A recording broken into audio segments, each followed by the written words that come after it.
अनुभव स्वाभाविक हो जाता है।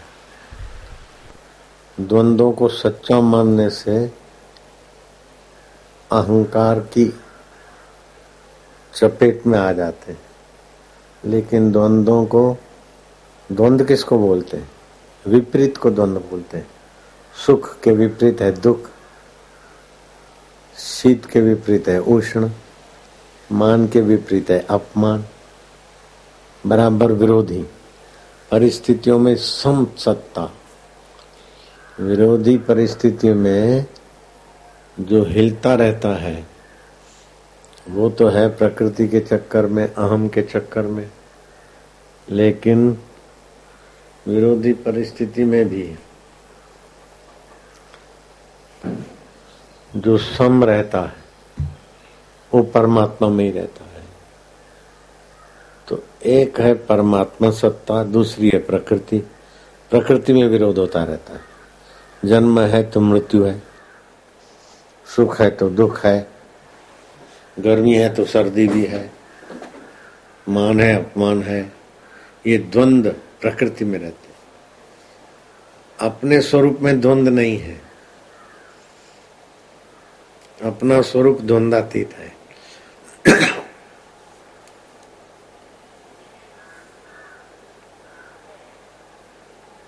तो आत्मा द्वंद्वातीत है। शरीर और संसार द्वंद्व में है। चाहे भगवान भी आ जाए तो हाय सीता हाय लक्ष्मण, द्वंद्व होता ही। तो श्री कृष्ण ने कहा त्रयगुणा विषया वेदा। ये वेद कर्म कांड ये भी 3 गुणों के अंदर है। निस्त्रय गुणा भव अर्जुन, इन 3 गुणों से भी तू पार है। द्वंद्वातीतो भव अर्जुन, अर्जुन तू द्वंद्व से पार हो जाए। बहुत ऊंची बात, आखिरी बात।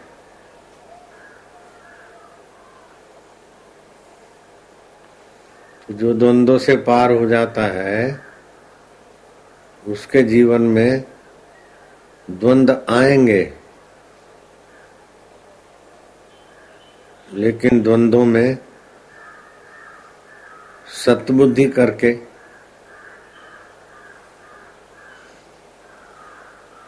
दबेगा नहीं। हाय सीते, ये द्वंद्व तो आया, हे लक्ष्मण ये द्वंद्व तो है, लेकिन अंदर से जानते, जैसे रंगमंच पे करना पड़ता है अभिनय, ऐसा।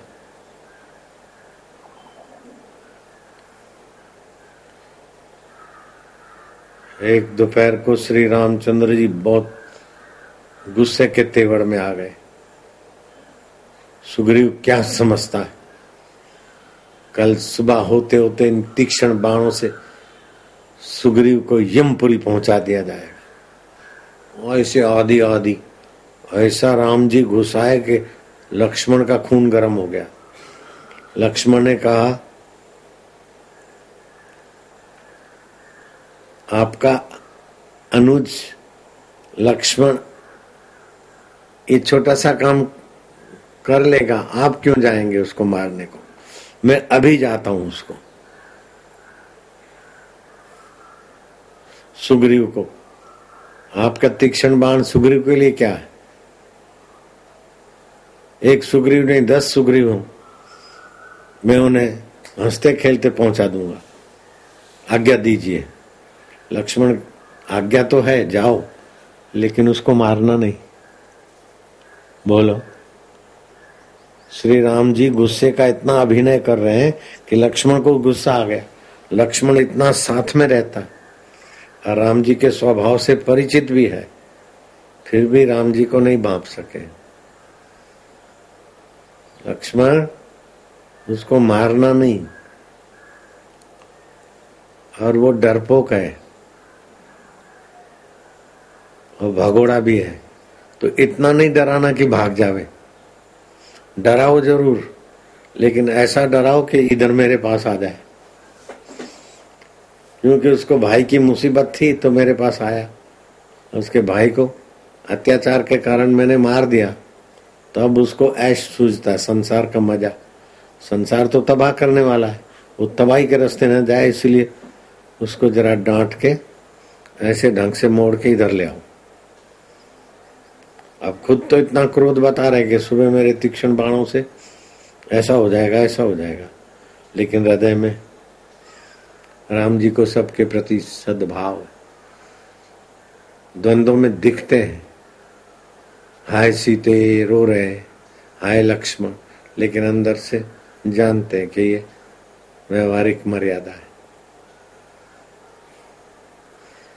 तो तुम्हारे अंदर भी ऐसी सत्ता है, जब रोना आए तब देखो कि रोना आ रहा है, तो रोना है तो रो, लेकिन रोने को देखो। हंसी आए तो हंसो, लेकिन हंसने को भी देखो। सुख आए तो सुखी हो जाओ, लेकिन सुख को भी देखो। और देखने की सत्ता है, सजाग हो जाओ तो बस ईश्वर प्राप्ति है ही है, और बड़ा रसमय जीवन हो जाएगा, बड़ा सुखमय जीवन हो जाएगा। गुस्सा आए तो गुस्से को भी देखो, विकार आए तो विकार को भी देखो, फिर विकार तुमको दबा नहीं सकेंगे। मजे को भी देखो, सजे को भी देखो, जप हो रहा है उसको भी देखो। मैं जप करता हूं तो अहम में उलझ जाओगे। मैं नहीं जप करता हूं, जप हो रहा है, प्राण कर रहे हैं, मन कर रहा है, प्रकृति में हो रहा है, मैं जप को भी देख रहा हूं। अतुल को बुला लो, अतुल आ जाए।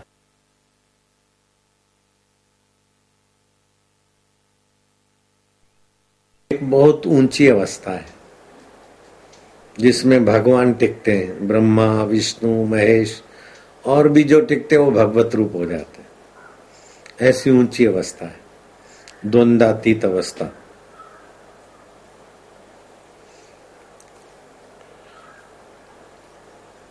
जो भी दुनिया के दुख हैं वो सब अहम के इर्द गिर्द है।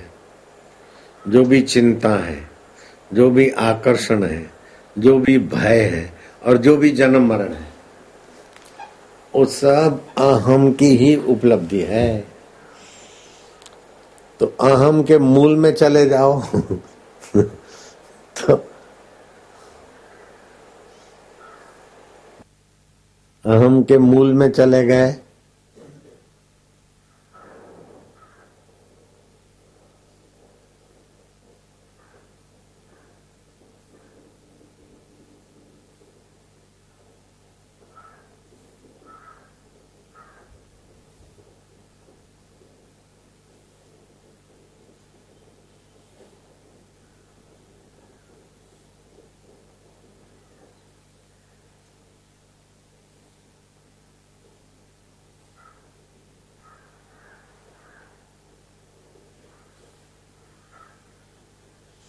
फिर मन इधर उधर जाएगा। अहम के मूल में ज्यादा देर नहीं टिक पाते हैं, क्योंकि अहम में ही जी रहे हैं, अहम में ही पैदा हुए, अहम में ही सुखी दुखी होते हैं, अहम में ही उलझने की आदत है। तो अहम के मूल तक तो जाते नहीं, जाते तो टिक नहीं पाते हैं। जैसे गोता मारते हैं अंदर, लेकिन पानी में गहरा टिक नहीं सकते, तुरंत बाहर आएंगे। तो वो तो विवशता है ऑक्सीजन लेने की, यहाँ विवशता नहीं है, आदत है। वहां आना प्राण के लिए, जीने के लिए जरूरी है। यहाँ अहम में आना जीने के लिए जरूरी नहीं है। सच्चा जीवन वही है।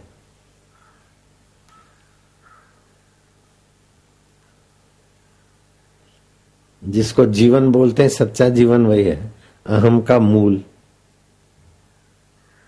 अहम जहां से स्फुरित होता है वहां कोई विकार नहीं है।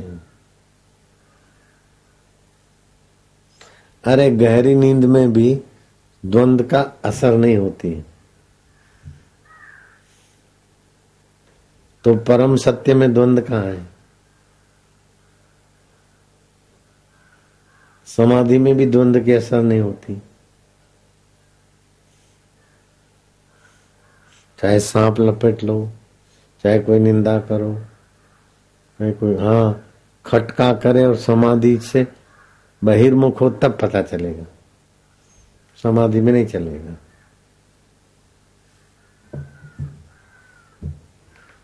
बहुत ऊंची अवस्था पे पहुंच सकते हो।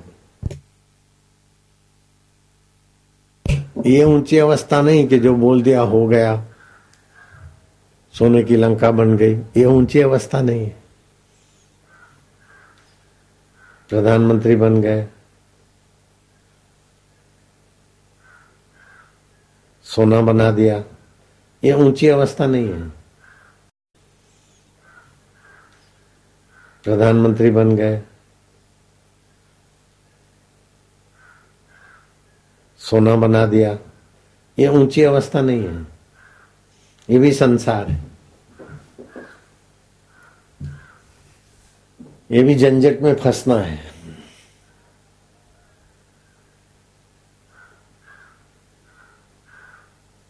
सारे अहम के झंझट है। सोने की लंका बनाए तो भी फंसे ना, हिरणपुर भी बना सोने का तो भी फंसे। प्रमोशन हो गया, बहुत ऊंची पोस्ट आ गई, ये अहम का खुशी है। वास्तविक में सत्य सुख से वंचित हो गए। छोटी पोस्ट में भी आए तो भी, बड़ी पोस्ट में आए तो भी, बीच की पोस्ट में आए तो भी, पोस्ट तो अहम में ही है ना। कोई भी पद, कोई भी प्रतिष्ठा, कोई भी अवस्था अहम के सिवाय उसका अस्तित्व ही नहीं है। और वास्तविक में सब अस्तित्व के आधार से ही बनता है, दिखता है। जैसे सेवाल है तो पानी के आधार से ही बनती है, पानी को ही ढकती। पानी नहीं दिखता है, सेवाल दिखती है, काई दिखती है। और काई का अपना अस्तित्व नहीं है, लेकिन काई के जंतुओं के लिए काई ही सब कुछ है। मूल पानी का उनको पता नहीं, हालांकि उन जंतुओं में भी पानी का अंश है। जिससे काई बनी उसी से वो जंतु बने पानी के।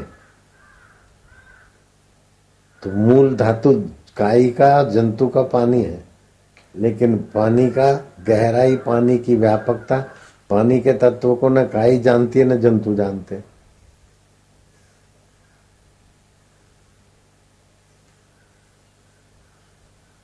ऐसे ही अहम रहित अवस्था को न मन जानता है, न बुद्धि जानती है, न बुद्धिमान जानते।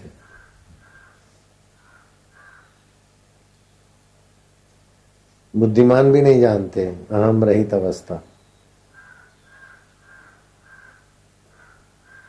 बुद्धू तो क्या जानेंगे। अहम रहित अवस्था बुद्धि का विषय नहीं है।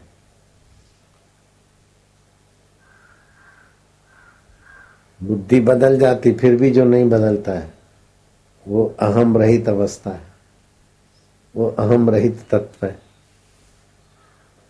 और वास्तविक में अहम रहित तत्व ही सदा मौजूद है, बुद्धि सदा मौजूद नहीं है। बुद्धि तो सो जाती है, जगती है, बदलती है, कम ज्यादा होती है, बुद्धि नाश भी हो जाती है। बुद्धि नाशात् प्रणिष्यति। काम क्रोध में लगे रहे, काम विकार बहुत ज्यादा तबाही करता है। सबसे ज्यादा पतन काम विकार से होता है, और काम विकार का जरा सा सुख है, घाटा बहुत है। इसीलिए 5 विकारों में काम का पहला नाम आया। काम से ज्यादा नुकसान होता है। फिर दूसरे नंबर का है क्रोध, क्रोध से शांति भंग हो जाती। तो काम एष क्रोध है, काम और क्रोध 2 मुख्य माने गए 5 विकारों में। रजोगुणात सद उद्भवे, रजोगुण से उत्पन्न होते हैं। महाशनो महावैरी, बड़े दुष्ट हैं और मनुष्यों के वैरी हैं काम और क्रोध। तुलसीदास जी ने बहुत स्पष्ट कह दिया, काम क्रोध और लोभ मोह की अमलानंद, काम क्रोध और लोभ मोह की जब लग मन में खान, तुलसी दोनों एक है, क्या मूर्ख और विद्वान? बड़ा विद्वान है, लेकिन काम क्रोध लोभ मोह है। तो मूर्ख में और विद्वान में क्या फर्क?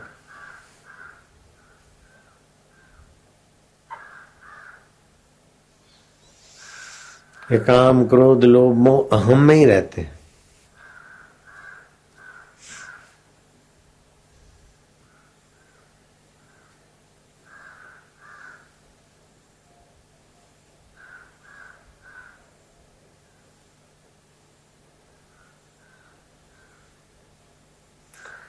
कामी व्यक्ति अपनी तो तबाही करता है, लेकिन दूसरों को भी तबाही के रास्ते गिराता है। और रामी व्यक्ति राम में जो आराम पाता है, आप भी शाद आबाद रहता है, दूसरों को भी शाद आबाद करता है। तो एक होता है काम विकार, दूसरी होती है कामनाएं। दोनों नुकसानकारक है। काम विकार तो प्रत्यक्ष सत्यानाश करता है, लेकिन कामनाएं भी कम नहीं है, फंसा देती। बड़े अच्छे हैं, लेकिन कामना रहेगी आम के स्वाद की, मरने के बाद आम के कीड़े बन गए। बड़े अच्छे थे महात्मा, तो थोड़ी सी कामना थी हिरण की, तो राजा भरत हिरण बन गए। कामना भी इतनी दुष्ट है,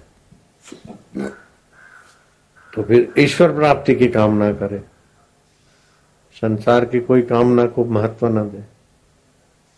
ईश्वर प्राप्ति की कामना सारी कामनाओं का महत्व हटा देती है। ईश्वर प्राप्ति की कामना से आसानी से दूसरी कामना महत्वहीन हो जाएगी। तो ईश्वर तो अपना आत्मा है, और उसमें ईश्वर भी मदद करते हैं, अंतरात्मा देव।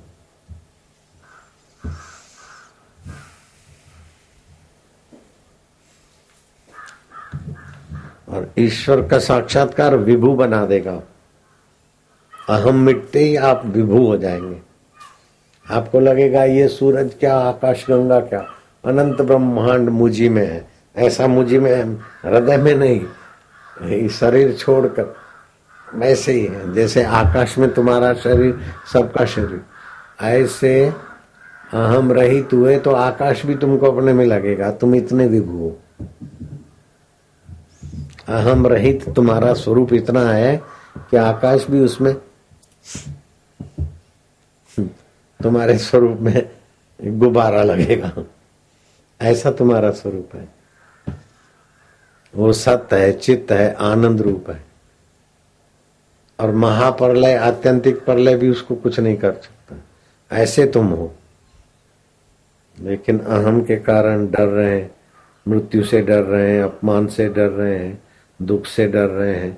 न जाने कितने कितने भय, कितने कितने प्रलोभन, कितना कितना आकर्षण इस अहम ने सजाया है।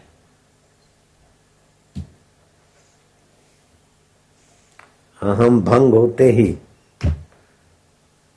तो बोले, तो ज्ञानी भी बोलते मैं जाता हूं, मैं बोलता हूं, मैं खाता हूं, मैं मेरे साधक हैं। तो ये भी तो अहम के बिना तो ये नहीं होता। हाँ, वो अहम बाधित अहम हो जाता है। बाधित अहम किसको बोलते हैं? जैसे ठूंठा है, अंधेरे में ठूंठा साधु दिखा, हाथ जोड़ गए, श्रद्धा रखी, फिर शंका हुई साधु नहीं हो सकता, इधर साधु इतना चुप क्यों खड़े रहे, यह इलाका चोरों का है, साधु इधर क्यों खड़े रहेंगे, तपस्या करेंगे, ये ठग है, चोर है। तो धड़कने बढ़ी,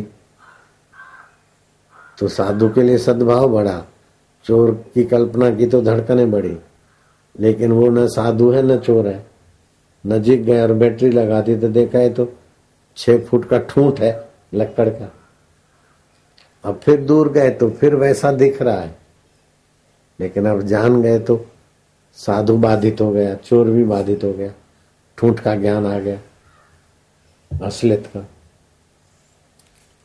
ऐसे ही दुख भी बाधित हो जाए, सुख भी बाधित हो जाए, अहम भी बाधित, अहम बाधित हुआ तो दुख सुख बाधित हो जाएगा, काम क्रोध भी बाधित हो जाएगा। ज्ञानी में सब दिखेगा, लेकिन बाधित हो गए।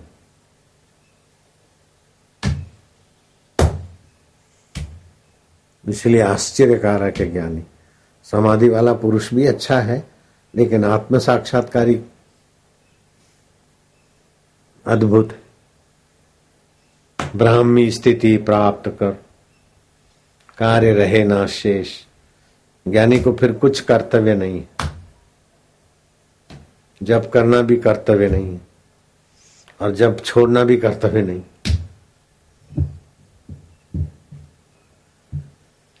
ओम ओम ओम नानक बोले सहज स्वभाव। ऐसे ज्ञानी की गति बाहर से कोई माप नहीं सकता। ज्ञानी की गति ज्ञानी जाने, धीरा की गति धीरा जाने।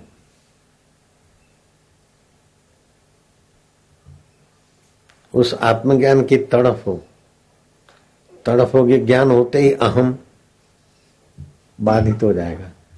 जैसे साधु चोर, ठूठे का ज्ञान होते ही साधु चोर बाधित। रस्सी में सांप दिख रहा है, लेकिन उठा के देखा तो ये तो रस्सी थी। आप दूर से देखते तो सांप जैसा लगता है, लेकिन बाधित हो गई रस्सी। रस्सी का ज्ञान हो गया तो सांप बाधित हो गया। ऐसे पूरा जगत, देवी देवता भगवान सब बाधित हो जाते हैं। तत्ववेता की नजर से भगवान भी बाधित। नहीं जानते थे अपने को, भगवान के लिए गिड़गिड़ा रहे थे, कब मिलोगे शिव जी। शिव जी जैसे शिव जी है वो तो अपना आप है, अब क्या कब मिलोगे।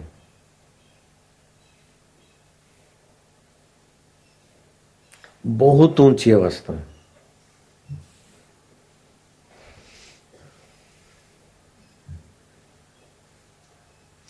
और सरल भी इतनी है। कल ही सजाग रहे। जैसे थायराइड की तकलीफ है, 100 की गोली खाई, डॉक्टर ने बोला बढ़ गया है, 150 की कर दो, फिर 200 की कर दी। बापूजी अब तो मैं 300 गोलियां लेती हूँ और मेरा लीवर बढ़ गया है। अब जवानी में इतना थायराइड बढ़ गया, लीवर बढ़ गया, टीएस बढ़ गया, अभी 150 है। बोलते हैं टीएस वीएस। तो थायराइड तो मेरे को भी था और 20 साल हो गया, मेरा तो नहीं बढ़ता।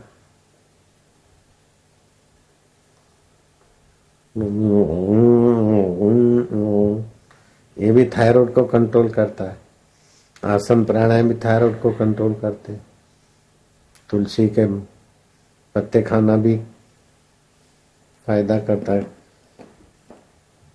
फिर होम्योपैथी की गोली लेता रहे, धीरे धीरे धीरे धीरे धीरे धीरे थायराइड भी लेता रहे, धीरे धीरे फिर वो होम्योपैथी की गोली का प्रभाव बढ़े तो थायराइड लेना कम करे। 300 की जगह पे 250, फिर 200। अभी लीवर को चंगा करने के लिए 1 चुटकी चावल खाया कर।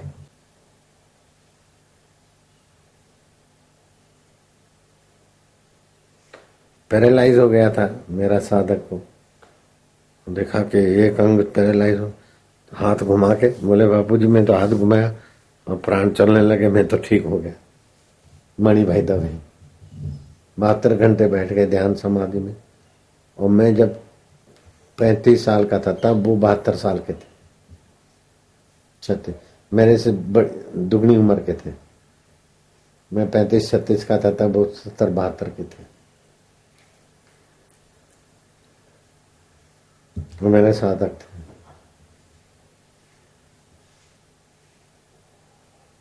गुरु जुवान चेला वृद्ध महंत चंदीराम 90 साल के होके चले गए। माताजी 93 साल की होके चली गई। मेरे को गुरु जी मानती थी। तो ये आत्मदेव में तो ऐसी महिमा है कि बस बाहर की उम्र चाहे कितनी भी हो, लेकिन आत्मदेव में जग गए तो बस। खाली जगने का, सुबह नींद में से जगे नहीं तो कौन जगा, बोले अहम जगा है। अहम जगा, फिर मन में आया, बुद्धि में आया, अहम सो गया था मुझ में, चैतन्य में बड़ा शांत था, अपूर्व आया, चल अहम भाई तू जगा है, ईश्वर से जगा है, ईश्वर में ही सोता है अहम भी, उसको और कहीं ठिकाना नहीं सोने का, तो थकान मिट जाती है।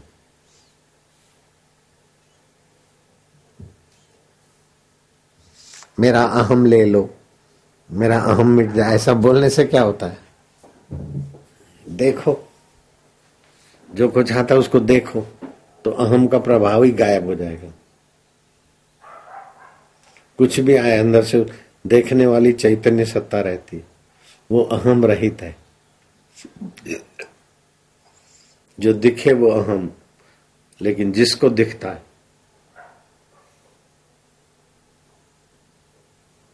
तो जिसको दिखता वो मैं हूं, तो फिर अहम आ गया,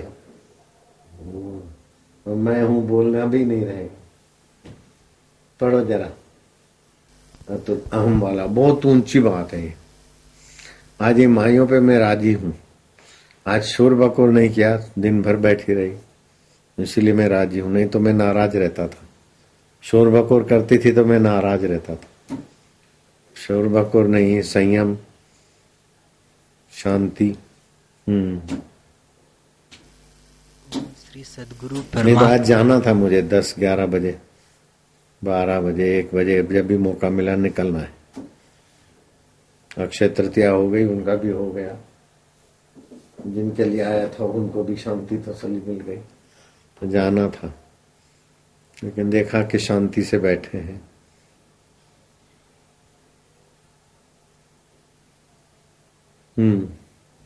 श्री जो दूसरों सद्गुरु को, संतों को या दूसरों को आध्यात्मिक सुख से नीचे ले आते हैं ना, उनको भी पाप लगता है, और जो आध्यात्मिक सुख के तरफ संतों को, साधकों को ऊपर ले जाते हैं, उनको बहुत फायदा होता है ही, ये बहुत पाप में गिराते हैं लोगों को।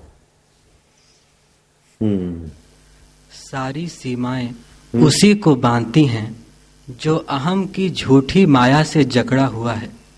फिर से सारी सीमाएं उसी को बांधती हैं जो अहम की झूठी माया से जकड़ा हुआ है।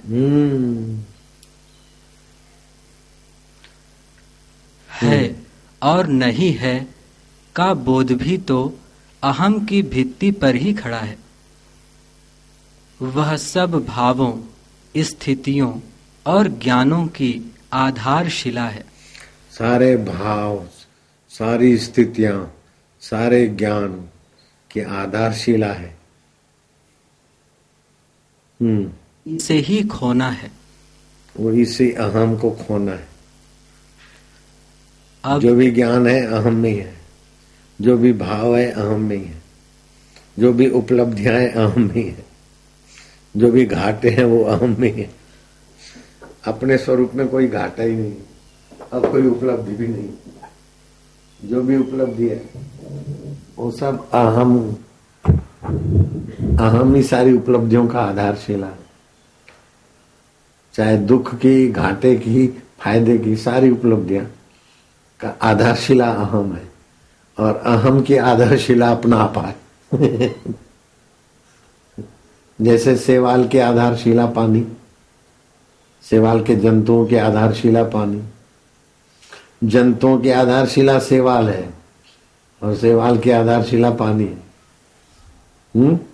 ऐसे ही कितना सुगम खेल है, समझ में आ जाए तो यूं चुटकी में। इसके लिए थोड़ी रुचि हो। वो भावनगर वाली साधक में पहले रुचि थी, प्रश्न उठते थे, अब तो रुचि, आध्यात्मिक रुचि नहीं, प्रश्न नहीं। फदिया में भी पहले रुचि थी, प्रश्न थे, अब फदिया भी ऐसे ही हो गया, डब्बू। झूठ मूठ में प्रश्न पूछना भी ठीक नहीं, लेकिन रुचि हो तो प्रश्न पूछ के ईश्वर प्राप्ति तक पहुंच जाता है।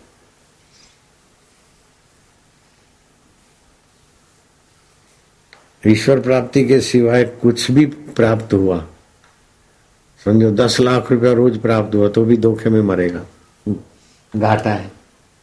ईश्वर प्राप्ति छूट गई और 10 लाख रुपया रोज मिल गए तो भी मुसीबत बढ़ी। खाया पिया, स्वभाव बिगड़ा, आदत बिगड़ी, मर जाएंगे। तो इस चीजें तो यहाँ पड़ी रहेगी, गंदी आदत में फिर प्रेत हो जाएंगे। और सब चला गया। एक टाइम ठीकरे में चंडाल के घर की भिक्षा लेके खाते, लेकिन ईश्वर प्राप्ति में बढ़ रहे हैं तो बहुत फायदा है। ईश्वर प्राप्ति सर्वोपरि। अहम मिटा तो ईश्वर मिला, ईश्वर मिला तो अहम बाधित हो गया।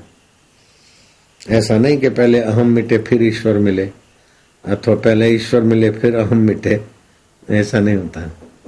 पहले सूरज उगे फिर अंधेरा जाए, पहले अंधेरा जाए फिर सूरज उगे, ऐसा नहीं। पहले खाना खा ले फिर भूख मिटे, अथवा पहले भूख मिटे फिर खाना खाए, नहीं। खाना खाते गए भूख मिटती गई। ईश्वर में टिकते गए तो अहम विसर्जित होता गया। सूरज आता गया तो अंधेरा जाता रहा। आने के पहले ही, सूरज आने के पहले ही अंधेरा चला जाता है, आने की तैयारी हो। तो हम ईश्वर के रास्ते आगे बढ़ रहे हैं कि पीछे गिर रहे हैं, इसका क्या थर्मामीटर है? कि पहले जो दुख के समय दुख होता था उतना ही दुख होता है तो आप ईश्वर के रास्ते आगे नहीं हो। दुख के समय पहले जितना दुख होता है उससे कम हो रहा है। सुख के समय भी पहले जितना सुख होता है उससे कम हो रहा है सुख, तो ईश्वर के रास्ते हो। लेकिन सुख की चीज पहले जैसा ही सुख देती है, दुख की चीज पहले जैसा ही दुख देती है, तो आपकी ईश्वर के रास्ते प्रगति नहीं है। सुख दुख फीके होते जाएंगे तो आप ईश्वर में टिक रहे हो। जो भी चीज वस्तु व्यवहार करने में पहले जो सुख मिलता था उतना ही मिलता है तो आप ईश्वर के रास्ते आगे नहीं बढ़े। वो बाहर सुख कम हो गया, फीका हो गया, तो अंदर आप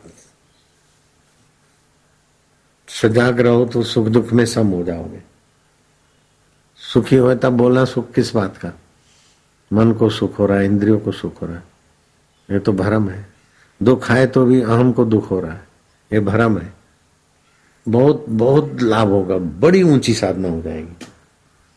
खाली सुख में सुखी नहीं होना, दुख में दुखी नहीं होना, और ऐसा बनूं ऐसा हो जाए, सुनो कुछ भी बनने के तो अहम में फंसोगे। मेरे को ऐसा हो जाए बस रात दिन आपके चरण दिखे, अरे क्यों मुसीबत मोल लेते, रात दिन आपको ही देखूं, काहे को झंझट करते हो। मैं तो जन्म जन्म आपका चेला बनूं, जन्म जन्म आपकी दासी बनूं, क्यों मेरे को मुसीबत में डालते हो, खुद भी मुसीबत मोल लेते हो। काहे को जन्मो, काहे को दास बनो। अभी अपने आत्मदेव को जानकर मुक्तात्मा हो जाओ, विभू हो जाओ, व्यापक हो जाओ। मैं तो जन्म मरण है, मैं तो जन्म जन्म में, ये सब भक्तों के भावुक लोगों की कल्पना है। प्रभु जी मैं तो जन्म जन्म में वृंदावन की टहनी बनूं, फलाना बनूं, बनते रहो।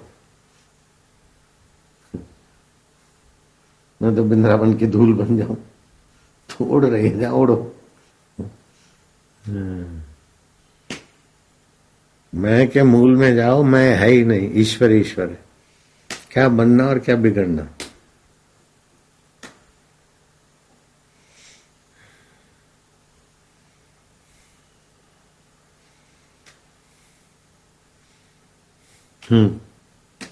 अब एक प्रश्न यह हो सकता है कि अहम खोया कहाँ और कैसे जाए। यदि उन पदार्थों एवं स्थितियों में, चाहे वे दिव्य हों अथवा अदिव्य, अपने को खोने की चेष्टा की जाए, जिनका अनुभव ही बिना अहम के नहीं होता, तो किसी प्रकार भी अहम का खोना संभव नहीं है। फिर से पढ़ो, न तो समझने के लिए बहुत बुद्धि चाहिए। ये तो पढ़ लिया, किसी के पल्ले नहीं पड़े, बहुत सूक्ष्म है।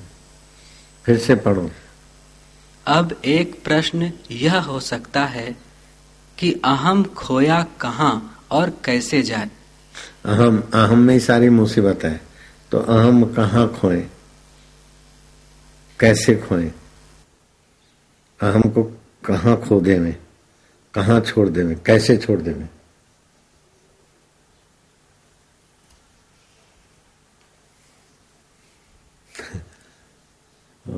मैं जब साधना करता था तो जानबूझ के जाता कि जहां अपमान होता है तो देखें किसका अपमान होता है, अहम का होता है कि मेरा होता है। ऐसी ऐसी मुसीबतों की जगह पे जाता था। जानबूझ के रेलवे में ऐसी जगह बैठे कि टीटी आवे, कुछ बोले सुनावे। लेकिन ये भी उचित उपाय नहीं था, फिर भी थोड़ा चमकला होता रहता था। भिक्षा मांगने जाते, अपमान होता है तो देखें किसका हो रहा है, मान हो रहा है तो देखो। और इतनी जय जयकार हो रही है, हम तो फूल फूल के परेशान हो जावे, निंदा हुए तो हम दुखी हो गए, अनिद्रा का रोग लग जावे। लेकिन गुरु महाराज ने घर में घर दिखला दिया, मौज ही मौज है। सर्वोपरि पद है। हाँ, अहम को कैसे छोड़ें, अहम को कैसे मिटाएं, अहम से पल्ला कैसे छुड़ाएं। हाँ, यदि उन पदार्थों एवं स्थितियों में, चाहे वे दिव्य हों अथवा अदिव्य, अपने को खोने की चेष्टा की जाए, जिनका अनुभव ही बिना अहम के नहीं होता, तो किसी प्रकार भी अहम का खोना संभव नहीं है। हाँ, चाहे दिव्य वस्तु हो चाहे अदिव्य वस्तु हो, हाँ, उनके अनुभव में अपने को खोएं। अरे अहम के बिना तो उनका अनुभव नहीं होता, तो खोएगा कैसे उसमें। दिव्य में चाहे अदिव्य में अहम नहीं खो सकते आप। अहम के बिना तो दिव्य अदिव्य का अनुभव ही नहीं होगा। कितनी सूक्ष्म बात है प्रेम जी। हाँ, ऐसी स्थिति में अहम का आधार या मूल का ही अनुसंधान करना पड़ेगा। तो अब क्या करें कि अहम का आधार क्या है, अहम का मूल क्या है, उसका अनुसंधान करोगे तभी अहम खोगे। बाकी दिव्य अनुभव करोगे अदिव्य अनुभव करोगे तो अहम नहीं खोगे, क्योंकि अहम के बिना तो दिव्य अदिव्य अनुभव ही नहीं होगा। जब हो रहा है ये भी अहम को ही अनुभव होगा। जब नहीं हो रहा है मैं परेशान हूं, ये भी अहम को होगा। तो अहम इससे मिटेगा नहीं। लेकिन अहम का मूल कहाँ है? प्रत्येक ज्ञान अज्ञान के मूल में अहम अहम की लड़ी नहीं टूटती, यह कहाँ से आती है? ज्ञान में भी अहम रहता है, अज्ञान में भी अहम रहता है। मैं जानता हूं ये भी अहम ही है, मैं नहीं जानता हूं ये भी अहम। तो ज्ञान अज्ञान की लड़ी, ज्ञान अज्ञान में भी लड़ी तो अहम की रहती है। तो अब अहम मिटे कैसे? और ईश्वर और हमारे बीच में अहम ही तो है। यह कहाँ से आती है और कहाँ फुदकती है? वह कौन सा समुद्र है जिसकी यह तरंग है? ये कौन सा समुद्र है जो अहम की तरंगे चलती रहती? एक दो अहम नहीं है, करोड़ों है। समुद्र में एक दो तरंग नहीं है, करोड़ों है। एक दो बुलबुले नहीं है, करोड़ों है। इसके मोटेपन को काटते जाने पर सूक्ष्म से सूक्ष्म अवस्था में जाकर पूर्ण रूप से इदम में जो अहम बुद्धि हो रही है। ओ हो, क्या बात है। धन्य है, महापुरुष को प्रणाम है। कितनी कृपा कर रहे हैं, कितनी ऊंची बात बता रहे हैं। पहले तो मोटा अहम काटते जाओ। मकान मेरा है, डिग्रियां मेरी है, भेख मेरा है, ये मोटा अहम कटता जाए। मैं सन्यासी हूं, मैं गुरु के आश्रम में रहता हूं, मैं अपनी कुटिया में रहता हूँ। मेरे को था कि मैं गुरु के आश्रम में रहता हूँ और दान का नहीं खाता हूँ, अपना खाता हूँ। ये आ गया था। फिर अपने कान पकड़ा, थप्पड़े मारी अपने गाल पर, शरीर पर, और जो कुछ था वो सब भंडारा किया और भिक्षा मांगने गया। तो उस समय पता चला भिक्षा मांगने में अपमान होता है, तो उस समय तो अच्छा नहीं लगा, लेकिन सावधानी थी। मैं कह देख अपमान हो रहा है तो अहम का हो रहा है।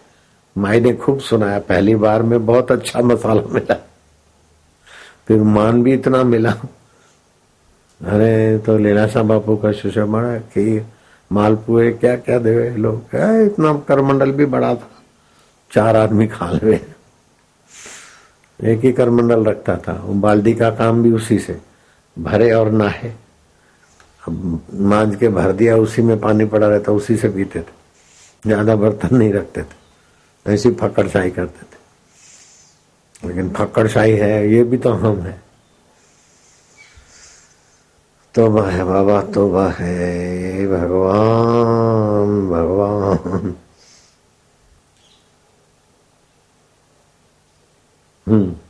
तो पहले अहम का मोटापन काटो, फिर सूक्ष्म में सूक्ष्म, इसकी लड़ी कहाँ है, इसकी जड़ कहाँ है, और देखोगे तो अरे दत्ते रहेगी, मौज ही मौज है, मौज ही मौज हो गई। समाधि करने से भी इतनी ऊंची अवस्था नहीं आती, सोने की लंका बनाने से भी इतना ऊंचा सुख नहीं मिलता जितना अहम त्यागने से मिलता है। और अहम त्यागने में कोई श्रम नहीं है, क्योंकि अहम का वजूद ही नहीं है और वही नचा रहा है।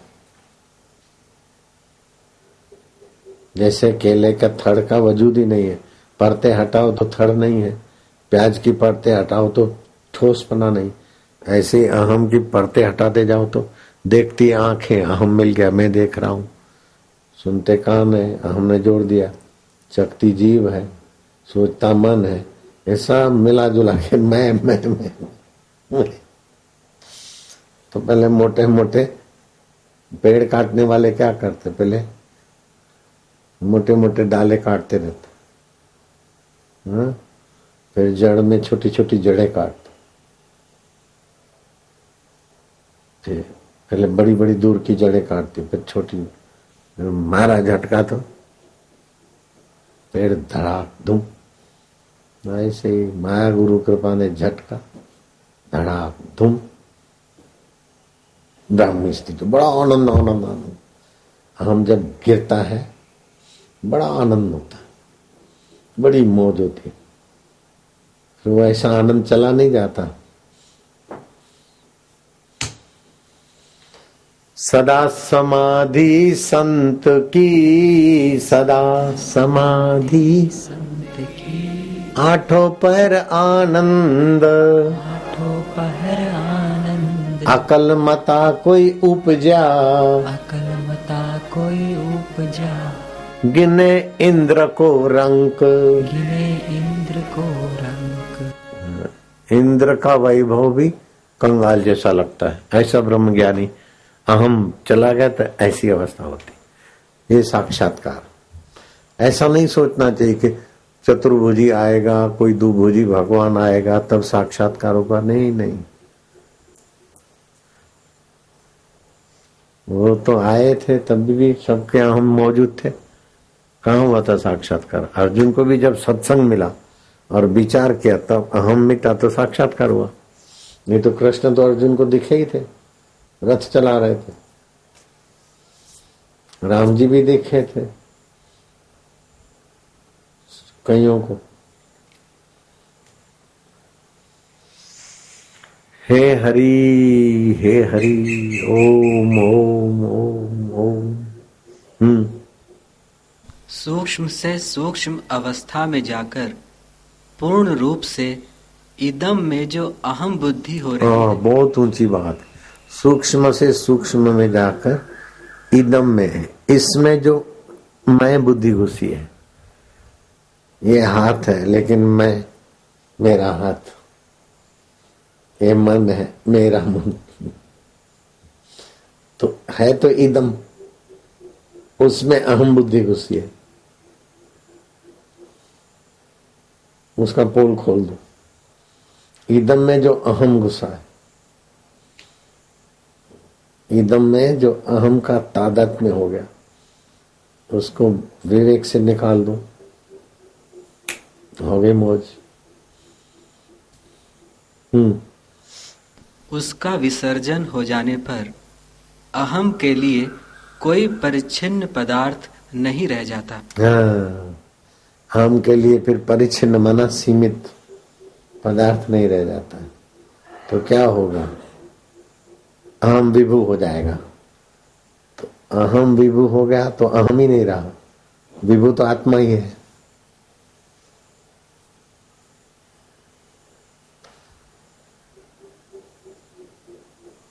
बुलबुला फट गया तो वो बुलबुला का पानी सागर हो गया। बुलबुला सागर नहीं है, सागर बुलबुला नहीं है, लेकिन बुलबुला को विसर्जित कर दो तो वही बुलबुले का पानी सागर था, सागर का पानी बुलबुला था। वही अहम की चैतन्य की सत्ता से अहम था, अहम चैतन्य में ही आराम करता। वही काई पानी से बनी और पानी को ढक रही है, और काई के जंतु घूम रहे हैं काई पे, और पानी का उनको पता ही नहीं। हालांकि उनके शरीर में भी पानी है और पानी का पता नहीं, ये अच्छा है, ये बुरा है, ये मेरा है, तेरा है। झगड़ रहे हैं, एक दूसरे को मार रहे हैं, खा रहे हैं, काट रहे हैं। अपने मूल पानी को कौन से जंतु जानते काई के? ऐसे ही सब जंतु हैं, जंतवा। कृष्ण बोलते हैं तेन मोहंती जंतवा। जैसे तुच्छ जीव मोहित होते हैं, ऐसे ही मनुष्य भी हैं जिनको सत्संग नहीं मिलता, आत्मा को जानने की कोशिश नहीं करते, वो भी तुच्छ जंतु जैसे। काई में 1 मीटर बाय 1 मीटर काई में हजारों नहीं लाखों जीवाणु होते हैं। लो, लाखों।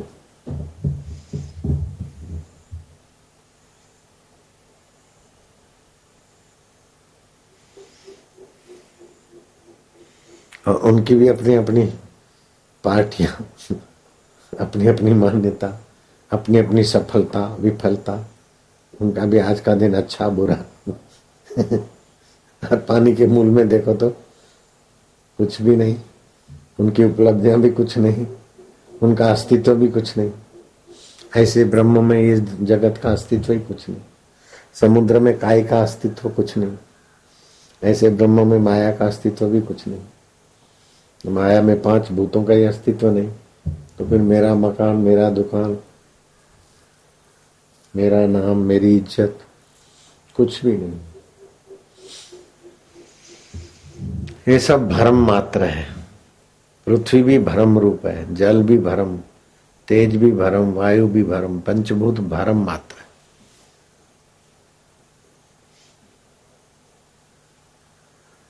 मूल में देखो तो कुछ भी नहीं इनका।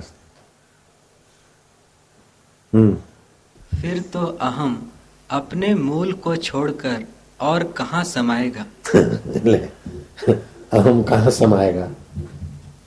परपोटा फट गया तो अपने मूल को छोड़कर वो बुलबुला कहाँ समाएगा?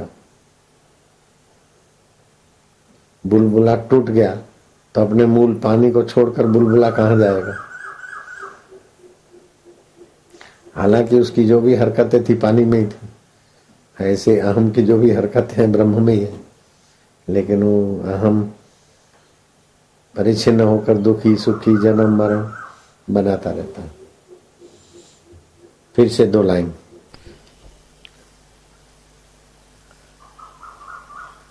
इदम में जो अहम बुद्धि हो रही है, इसका विसर्जन हो जाने पर अहम के लिए कोई परिच्छिन्न पदार्थ नहीं रह जाता।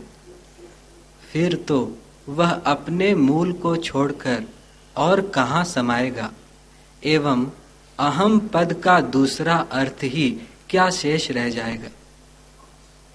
1 अद्वितीय अनंत शांत चिद वस्तु ही समस्त पृथक पृथक स्फुरित होने वाले अहम का मूल स्वरूप है।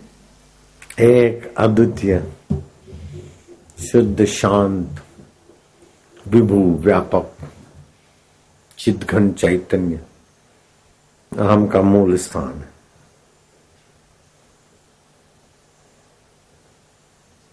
बुलबुले का मूल स्थान पानी, उसी में सारे जहाज, सारे यातायात, सारी पनडुब्बियां सारे पानी के जहाज उसी पानी की शरण है। खाली अपने को बुलबुला मानना छोड़ दे, ऐसे अपने को परिच्छिन्न इदम में जो अहम है वो हटा दो तो फिर अहम को रहने की जगह कहाँ है? अपना विभु व्यापक में आएगा। मनोबुद्धि अहंकार चित्तानि नाहं न च श्रोत्र जीवे न नासरे चिदानंद रूपम शिवोहम शिवो सोहम शिवोहम आनंदोहम अमल आनंदोहम। मल रहित जो आनंद है ब्रह्म है। को हुए का बाप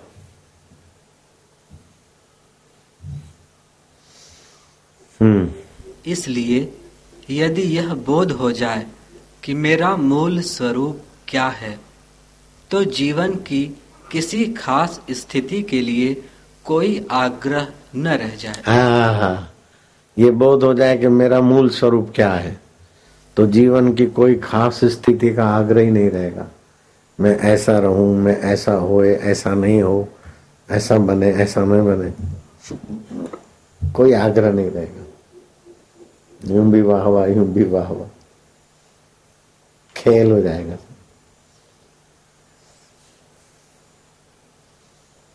बुद्धि फला अनाग्रह, ऐसा महान बुद्धिमान हो जाएगा कि कोई आग्रह नहीं। धीरा की गति धीरा जाने तस्य तुलना के न जायते। ऐसे आत्मवेता पुरुष की तुलना किससे करोगे? बालकों में बालक जैसा, युवाओं में युवा जैसा, मिले त्यागी तो बुरा फक्कड़।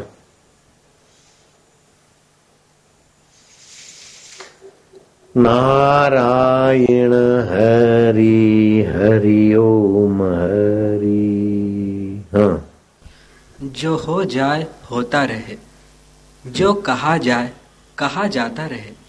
जो हो गया सो हो गया, जो कहा जाता है कहा जाता है, जो सुना जाए वो सुना जाए, क्या फर्क पड़ता है?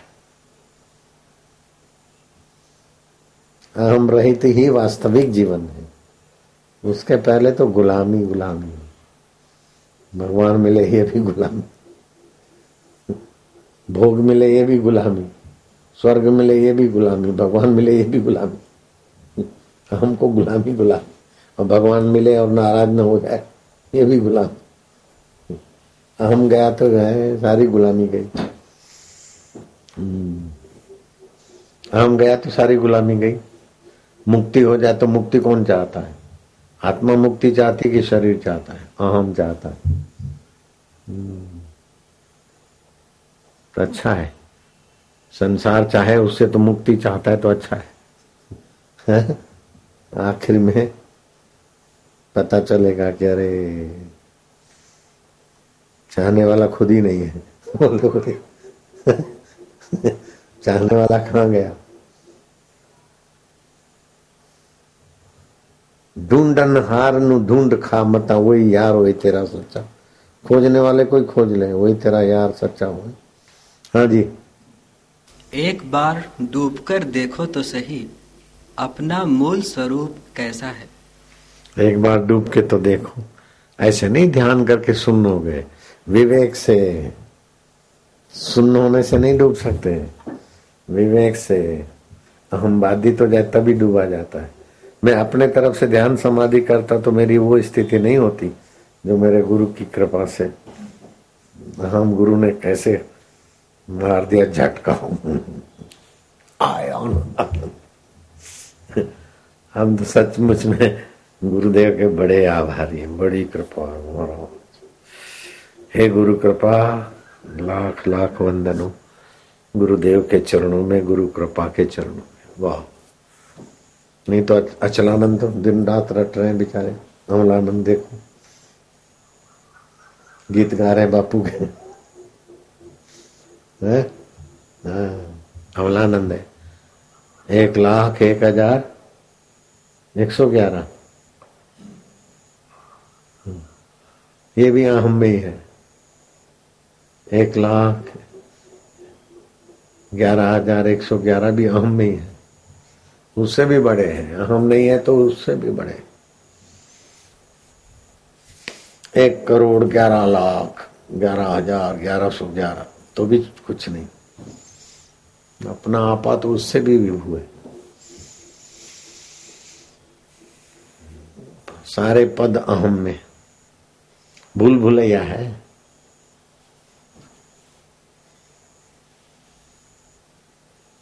सारे दुख अहम में, सारी मुसीबतें, जन्म मरण सब अहम में। अपने असली स्वरूप में तो मौज ही मौज है। राम जी, जितनी आपदाएं हैं उन्हें अहंकार ढाता है।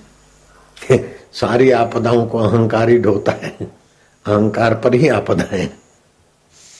कितनी आपदाएं, क्या करें, समाज में बैठे, इतना तो करना है, ऐसा तो करना, मरने के बाद भी ऐसा करूं, ऐसा करूं, इधर जाऊं, उधर जाऊं। अरे मैं कौन हूं जान ले तो अभी तो ईश्वर है। उल्लू कहीं के।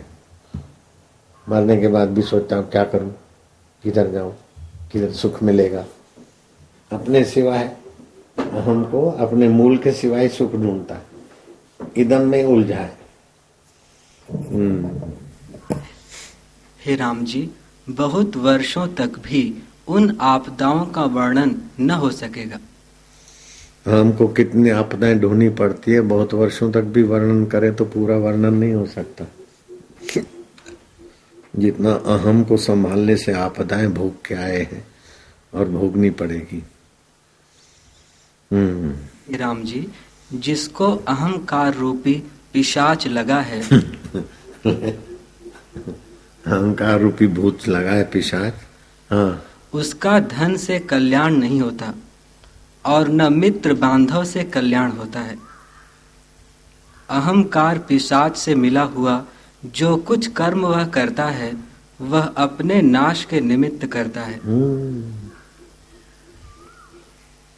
हे राम जी, जो पुरुष विवेक और धैर्य से रहित है उसको अहंकार रूपी पिशाच शीघ्र ही खा जाता है। विवेक और धैर्य से रहित है, धैर्य रखें और विवेक रखें, जल्दबाजी नहीं करें। जो जल्दबाज है और विवेक नहीं है उसको अहंकार रूपी पिशाच खा जाता है। ये कर लूं, वो कर लूं, फिर क्या, इधर जाऊं, उधर जाऊं, इधर भोगूं, फिर क्या। लेकिन जैसा आता है करते रहते तो अहंकार उनको निकल जाता है। जैसा मन में आया चल दिए, जैसा मन में आया करने लग गए, तो अहंकार रूपी पिशाच हावी है उन पर। अरे गुरु, शास्त्र और परिणाम का विचार करके जरा करो। मेरी मर्जी, मेरी मर्जी, भगवान भगवान कह रहे हैं और मेरी मर्जी उधर ही अच्छी हो रही। भगवान भगवान लोग कह रहे हैं तो मेरी मर्जी उधर ही बन रही है, तो ये अहंकार पिशाच भटका देगा। बड़े साधु महंत हैं, वे भी इसके भय से समाधि में स्थित होते हैं। तौबा करा देता है। बड़े बड़े साधु महंत हैं अच्छे, वो भी इस अहंकार रूपी पिशाच के भय से समाधि में स्थित हो जाते। जितनी देर समाधि रही उतनी देर सुखी, फिर आके खड़ा हो जाता, वो बाधित नहीं होता। इसीलिए तुलसीदास जी कहते हैं, तन सुखाए पिंजर कियो, धरे रैन दिन ध्यान, तुलसी मिटे न वासना, बिना विचारे ज्ञान। तन सुखाए पिंजर कियो, धरे रैन दिन ध्यान, तुलसी मिटे न वासना। लाओ घोड़ी, 60,000 वर्ष समाधि की, फिर लाओ घोड़ी। तो वासना अहम में होती है, अहम मिटा तो वासना मिटी। वासना मिटी तो अहम मिटा। ज्ञान से ही वासना बाधित हो, अहम भी ज्ञान से बाधित होगा। ज्ञान लोहे लक्कड़ का नहीं, स्वर्ग नरक का नहीं, अहम के मूल का ज्ञान, सृष्टि के मूल का ज्ञान, भगवान के मूल का ज्ञान। भगवान किससे बनता है, भगवान वरदान किससे देता है? उधर जाओ तो भी अहम गायब। मैं वरदान लेने वाला कौन हूं?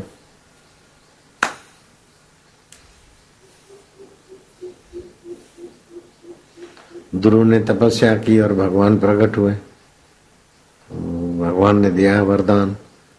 तो ध्रुव बोलते हैं, प्रभु वरदान देने वाले आप का मूल क्या है और मैं वरदान लेने वाले का मूल क्या है? भगवान बोलते ये मत पूछ, नहीं तो न तू रहेगा न मैं रहूंगा।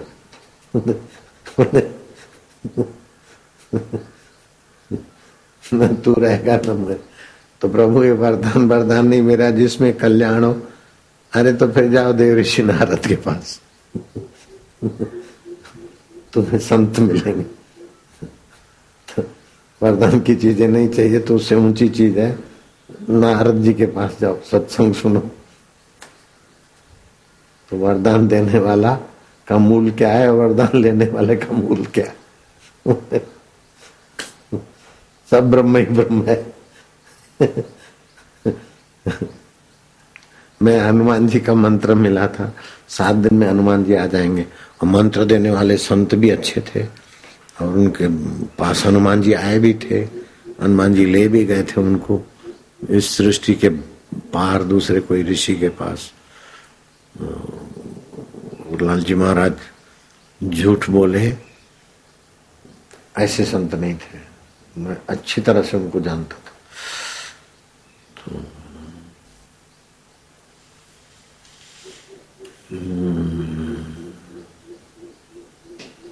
तो लालजी महाराज ने मेरे को मंत्र दिया था कि इस मंत्र से हनुमान जी आ जाते हैं 7वें दिन।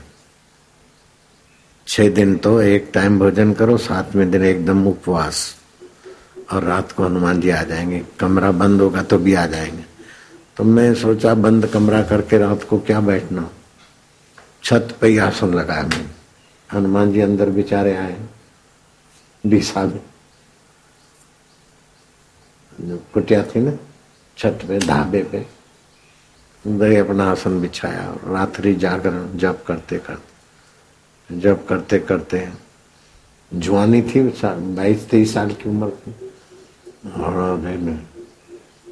और थोड़ा चलो लेटे लेटे जप करते, बैठे बैठे थक गए तो लेटे लेटे जप करते तो लग गई, जप की और आ गए हनुमान जी। फिर क्या हुआ नहीं बोलूंगा, मैं बताऊंगा नहीं।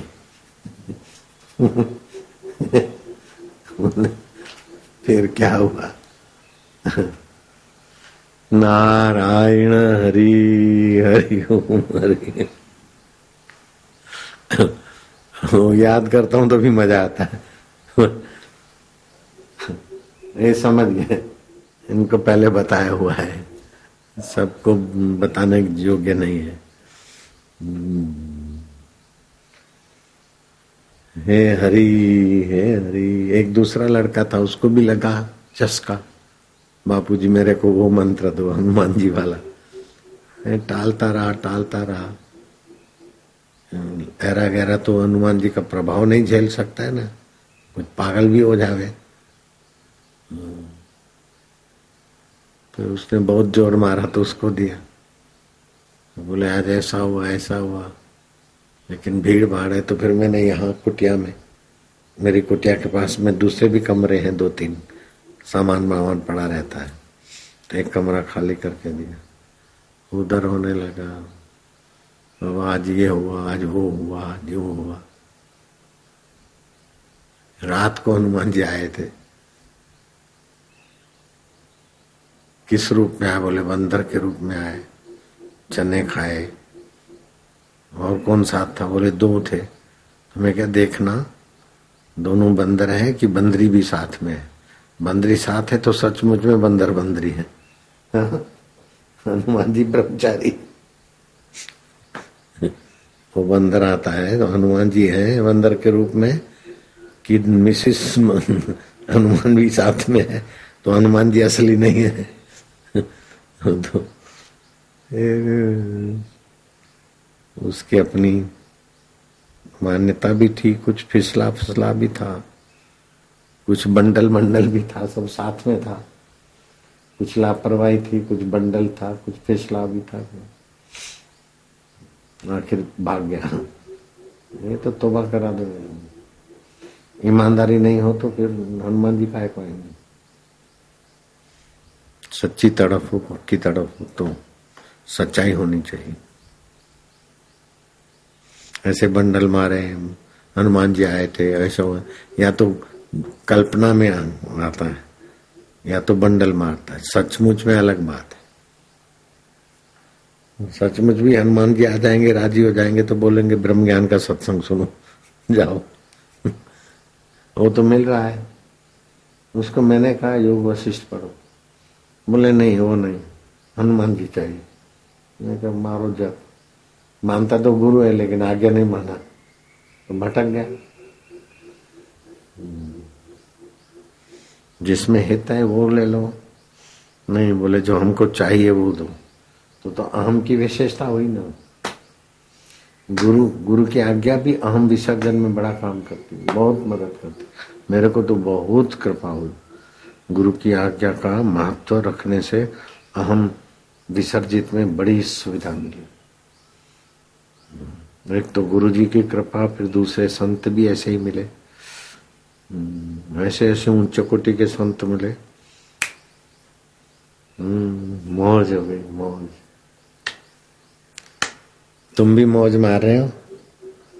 बड़ी बड़ी तपस्या से इतनी शांति कहाँ मिलती है।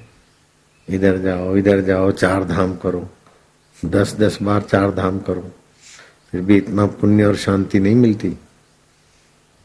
4 धाम करो, 6 धाम करो, कभी जाए केदार, कभी जाए मक्के, बिना आत्म ज्ञान के खा रहा है दर दर के धक्के। ऐसा मेरे गुरुजी सुनाते थे, संत परंपरा। घरमा छे काशी, घरमा मथुरा, घरमा छे गोकुल गाम रे। कई लोग बोलते हैं बद्रीनाथ में बापू का सत्संग करा है, हम खर्चा करेंगे। खर्चा तो तुम करोगे, लेकिन मेरे साधकों को आने जाने का किराया और उनका समय, मेरा समय मैं क्यों बर्बाद करूं। बोले बद्रीनाथ में बापू का सत्संग करें, तीर्थ धाम में, गंगोत्री में करें, जमुना। मैं नहीं जाता, इधर सुविधाएं ऐसी उधर है नहीं, फिर उधर जाके इधर ही आना है, तो इधर उतना नहीं समय शक्ति लगावे। हर साल ऐसा प्रपोजल आता है,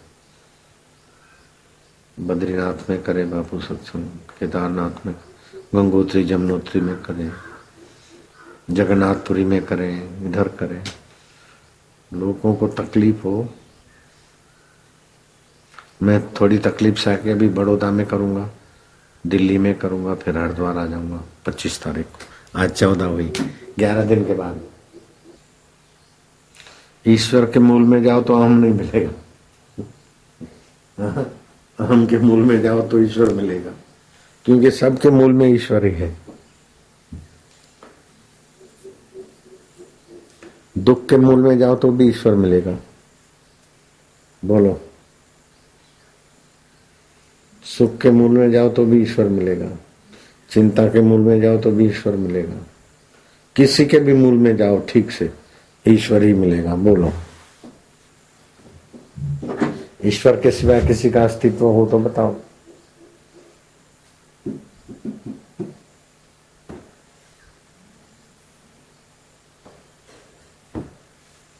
सिगरेट के मूल में जाओ तो भी ईश्वर मिलेगा। बाबा ये कैसे? बोले सिगरेट तंबाकू से बनता है ना, सिगरेट तंबाकू से बनता है, तंबाकू पृथ्वी से पैदा होती है, पृथ्वी है, तंबाकू का मूल पृथ्वी है, पृथ्वी का मूल जल है, जल का मूल तेज है, तेज का मूल वायु है, वायु का मूल आकाश है, आकाश का मूल महतत्व है, महतत्व का मूल प्रकृति है, और प्रकृति का मूल परमात्मा है। तंबाकू का मूल परमात्मा है, बोलो नहीं है? परमात्मा को हटा के तंबाकू हो सकती है? तंबाकू को हटा के परमात्मा है, लेकिन परमात्मा को हटा के तंबाकू नहीं है।